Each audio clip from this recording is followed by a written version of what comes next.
S'il est vrai que Christ seul a la vie qui a vaincu, alors quand est-ce qu'il commence à vivre en nous? Reconnaissons qu'au moment où nous sommes sauvés, nous possédons Christ, celui qui a le Fils à la vie, 1 Jean 5,12. Mais à tous ceux qui l'ont reçu, à ceux qui croient en son nom, elle a donné le pouvoir de devenir enfants de Dieu, Jean 1,12.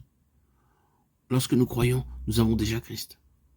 Ne reconnaissez-vous pas que Jésus-Christ est en vous? À moins peut-être que vous ne soyez désapprouvés, de Corinthiens 13,5. Qui sont ceux qui ne sont pas considérés désapprouvés par le Seigneur?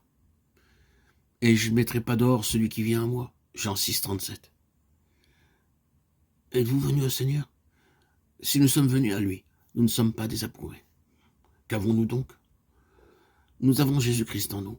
Pour cette raison, c'est une sérieuse maladresse lorsqu'une personne vous dit que même si vous avez cru dans le Seigneur, vous n'avez pas Christ en vous. Si vous n'êtes pas sauvé, vous devez recevoir Christ. Mais si vous êtes sauvé, il est déjà en vous. Il faut permettre à Christ de manifester sa vie en vous. Nous savons que seulement Christ est victorieux. Nous savons aussi qu'il vit en nous, car lorsque nous croyons en lui, nous l'avons.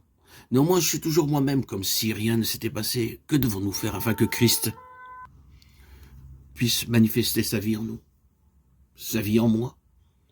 Il y a deux moyens, ou nous pouvons dire deux conditions. Premièrement, se livrer.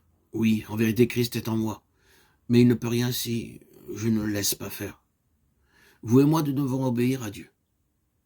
Et qu'est-ce précisément se livrer? Ce n'est pas promettre à Dieu que je vais accomplir sa volonté, ni conclure un pacte avec Dieu pour faire ce que je ne peux pas. Me livrer, c'est pour moi ôter mes mains de ma propre vie. C'est remettre entre les mains de Dieu ce qui est bon et mauvais en moi. Ma force et ma faiblesse, mon passé et mon futur. Ma vie même et mon moi, de sorte que Dieu seul puisse travailler en moi. Si nous ne retirons pas nos mains de nos vies, Dieu n'a pas de voie pour manifester sa vie à travers nous.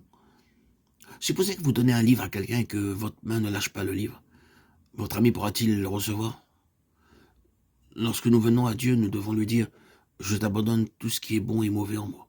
Mes sympathies, mes antipathies, ma bonne volonté, ma mauvaise volonté, ce que je fais et ce que je ne fais pas. » Sommes-nous décidés à le faire?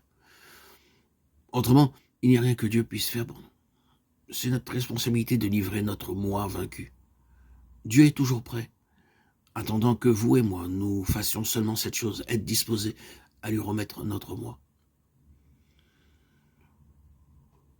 Dans cette condition de reddition, il ne nous est pas demandé de faire ce que nous ne pouvons pas.